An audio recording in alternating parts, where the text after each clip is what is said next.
జగిత్యాల జిల్లాలో సభ్య సమాజం తలదించుకునే ఘోరం జరిగింది. కట్టుకున్న భార్యను చూడలేదు, కడుపులో పెరుగుతున్న తన రక్తమని కనికరించలేదు.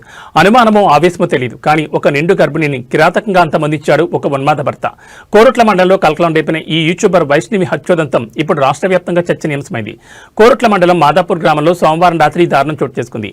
స్థానికంగా యూట్యూబర్ గా పేరున్న వైష్ణవి తన భర్త హరిబాబు చేతిలోనే బలైపోయింది. ప్రేమించి పెళ్లి చేసుకున్న 2 ఏళ్లకే ఆమె జీవితం చిన్నాభిన్నమైంది. 2 ఏళ్ల క్రితం హరిబాబును ప్రేమించి పెళ్లి చేసుకున్న వైష్ణవి ప్రస్తుతం గర్భవతి. గత కొంతకాలంగా వీళ్ళిద్దరి మధ్య మనస్పర్ధలు వస్తున్నట్టు తెలుస్తోంది.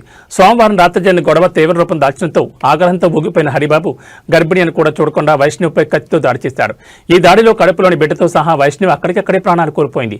హరిబాబుతో పాటు అతని తల్లిదండ్రులు కూడా వైష్ణవిని నిరంతరం వేధించేవారని, పక్కా పథకం ప్రకారమే ఈ హత్య చేశారని మృతురాలి కుటుంబ సభ్యులు కన్నీరు మున్నీరవుతున్నారు. హత్య చేసిన అనంతరం నిందితుడు హరిబాబు అక్కడి నుంచి పరారయ్యాడు. విషయం తెలిసిన వెంటనే పోలీసులు ఘటనా స్థలాన్ని చేరుకుని మృతదేహాన్ని పోస్టుమార్టం నిమిత్తం కోరుట్ల ప్రభుత్వ ఆసుపత్రికి తరలించారు. నిందితుడికి ఉరిశిక్ష పడే వరకు వదిలేది లేదని, లేదంటే తామే చంపేస్తామంటూ వైష్ణవ్ బంధువులు ఆగ్రహం వ్యక్తం చేస్తున్నారు.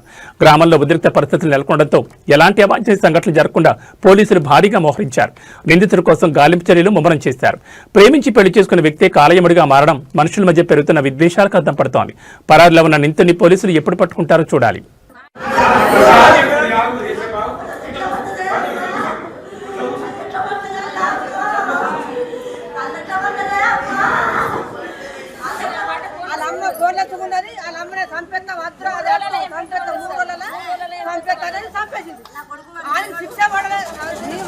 మీ వల్ల కాకపోతే చెప్పుంటే మేము చంపేస్తాం.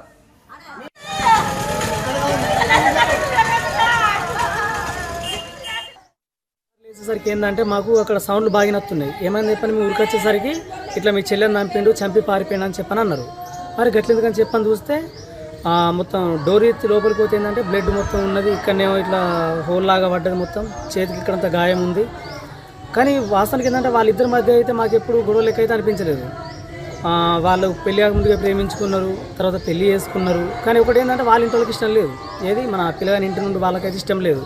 సరే లేకుండా మా పిన్ని వాళ్ళని చేసిరంటే సరే మేము చూసుకున్నాం అని చెప్పని ఈయనే ఉన్నారు. ఇక్కడనే మంచిగా ఉన్న అయిపోయింది. ఇక రాత్రి ఏదో చిన్న చిన్న సౌండ్లు నచ్చినట్టు గొడవ లెక్క వినిపించింది అట. ఇక్కడ ఎంత కొట్టినా డోర్ తీయలేదు. సరే లేక గట్టినే ఉంటారు కావచ్చు అని చెప్పని చక్కగా ఉన్నారట.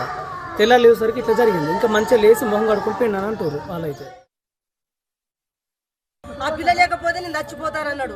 చచ్చిపోతానంటే ఆ తల్లిదండ్రులు చూసి ఆ పిల్ల అద్దురా అంటే ఆ పిల్ల లేకపోతే నేను చచ్చిపోతాను. మందు కూడా తాగిండు సార్, మందు కూడా తాగిండు. వాళ్ళంతా ఆ పిల్ల కాకపోతే నేను బతుక, ఆ పిల్ల కావాలి నాకు, ఆ పిల్ల కావాలి నాకు అని వాళ్ళంతా నిడిచిపెట్టి వచ్చి పిల్లని తీసుకొని పోయి గుళ్ళ పెళ్లి చేసుకున్నాడు. పెళ్లి చేసుకుంటే వీళ్ళంతా చూసి ఏం చేసారు, పోని బతకంది, పోని ఈయనకనిచ్చేదే ఇంకొనికనిచ్చేదే, పోని బతకని అని ఆయనకి అడ్డగట్టినాం.